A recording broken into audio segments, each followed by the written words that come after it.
Up.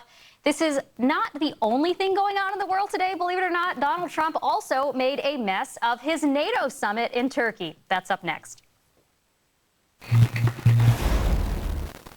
After making a laughingstock of the National Mall, the National Birthday, and the national men's soccer team, Donald Trump took his humiliation tour overseas, traveling to Turkey for a NATO summit in which he managed to find new ways to embarrass himself and, unfortunately, the United States. The president sat next to the NATO Secretary General and declared that the U.S. was cutting off trade with Spain for some reason.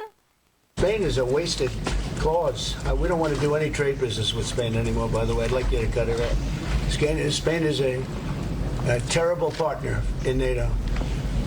They don't participate. They don't pay. I don't want anything to do with Spain. Cut off all trade with Spain, please, including visits. Okie doke. He also threatened to abandon Europe altogether if they don't agree to give him Greenland.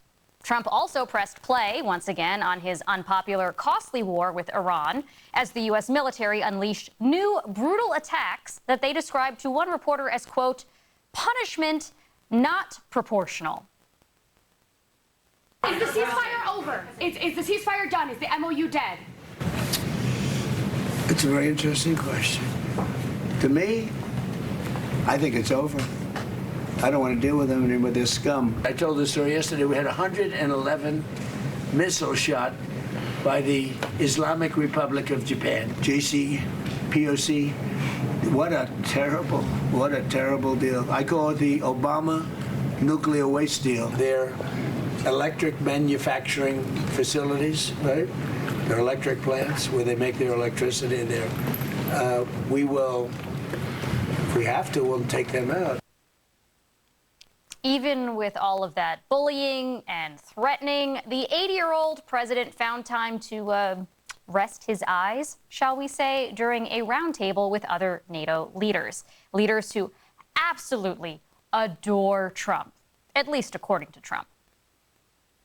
If you could have seen the respect and the love in the room, and it's love really for the country, for our country. I don't want to say me because you'll say, oh, he's so conceited. He's such a conceited person.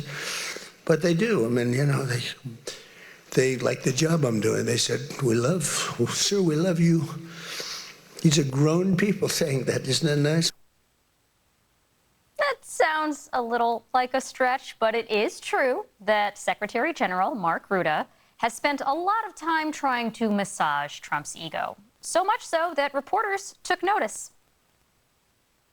You sit next to Donald Trump in moments where he talks about conquering Greenland, talks about lashing out at allies like Spain, starting trade wars, things that it doesn't seem like the old Mark Rutte would approve of.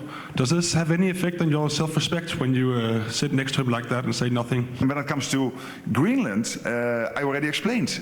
We had a meeting in Davos. And I said, I agree with you when it comes to Russia, when it comes to China, gaining access to the High North.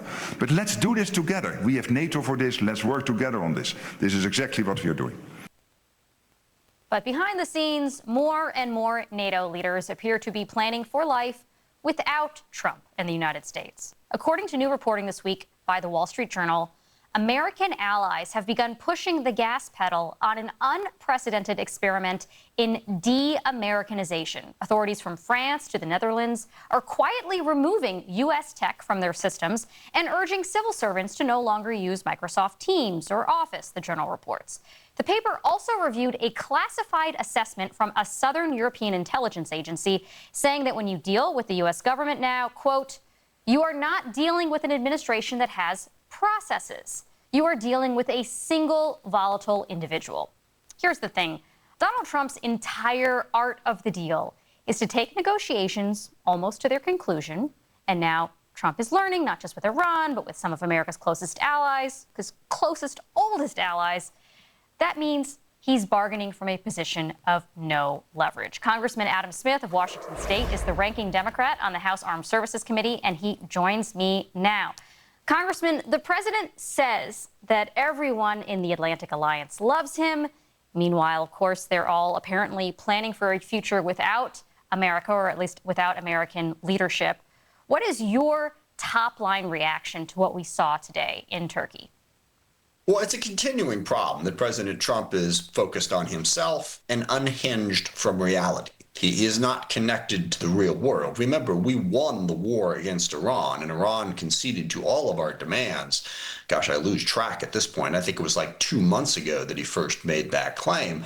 So while Donald Trump is rambling on about the world that exists in his mind, the world that the rest of us, the real world, are dealing with is in deep trouble because of the spectacularly bad decisions that he has made, like starting the war with Iran, like damaging the NATO alliance by threatening Greenland and other countries, which gave aid and comfort to Vladimir Putin at a time when we really need to be behind Ukraine. So the biggest reaction is we have a president of the United States who is not connected to reality, just rambling in a variety of different directions, while we have very serious problems that we need to address and that are getting worse on his watch. You mentioned some of the problems that are getting worse on his watch. Trump spent his afternoon posting videos of explosions in Iran, calling it retribution and threatening more. He told us this war was over almost a month ago, I think, at this point, and the peace deal was basically done. So what are you hearing from the military, the White House, about when these new strikes will end or what they are intended to achieve? Well, look, first of all, the military is doing what Donald Trump tells them to do. So, they don't tell me what a specific end date is. They basically say, here are the targets. We're hitting the targets. We're taking them out. We are succeeding in that. But that's been the fundamental flaw in this war from the very start. Trump believed that if he dropped enough bombs, it would break Iran and Iran would concede to our demands. That was never really likely to happen because all Iran has to do is survive. Yes, we've sunk their navy, we've blown up a lot of their air force, we've blown up a lot of their missiles and their missile launchers, but all Iran needs to do is maintain enough military capability to threaten the region and close the Strait of Hormuz. We do not have the capacity, absent an all-out war that nobody would support and might not even work, to actually just break Iran.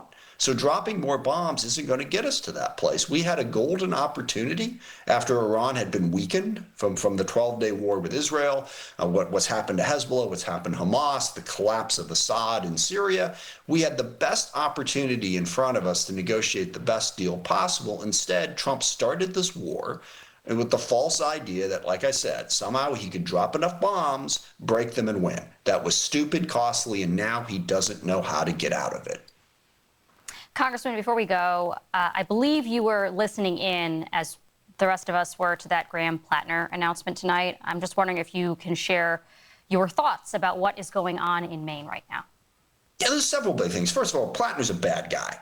Okay, don't forget these allegations. They're incredibly serious. But the stuff that he's already admitted, sexting people in the workplace, the Nazi tattoo, the racist comments and other unhinged comments that he made, on Reddit back in the day. He's not a good person, and he is using the anti-establishment feeling to basically be a demagogue. That's what he tried to do. And I think the danger here, and I really like Nora Tannen's comment that he goes out trashing Democrats. We're trying to stop Trump. Look, I am firmly of the opinion that Trump is trying to execute a fascist takeover of this country, not to mention the foreign policy disasters that he's engaged in. We need to stop him. But people like Platner are grabbing on to the anti-establishment feeling and spending as much time trashing Democrats. And don't get me wrong, the Democratic establishment needs to get a lot better. We have not done as good a job in campaigns as we should have done. We have not done enough to basically deal with income inequality in this country. That's fine. But don't sign up for any demagogue who comes along, and don't use it as an excuse to trash the group of us who are trying to stop Trump. Make us better. People like Platner want to tear down Democrats just to elevate themselves. And I think, the allegations that came out showed the type of person he is. And he's just trying to demagogue his way into personal power at the expense of a very well-organized movement trying to take down Trump. Look, I got Platner texts way back when saying, I'm the only one taking on Trump. How come nobody's standing up? Millions of people across this country, some of them part of the Democratic establishment, are going after Trump day in and day out effectively. We can't turn on each other. We have to build a strong movement to stop what Donald Trump is doing. Platner took us to a dangerous place. I'm glad he's gone. And I hope we get a better candidate because Maine is a Senate seat we need to win. I alone can fix it. Where have I heard that before? Congressman Adam Smith, thanks so much for your time tonight. Exactly. We'll be right back.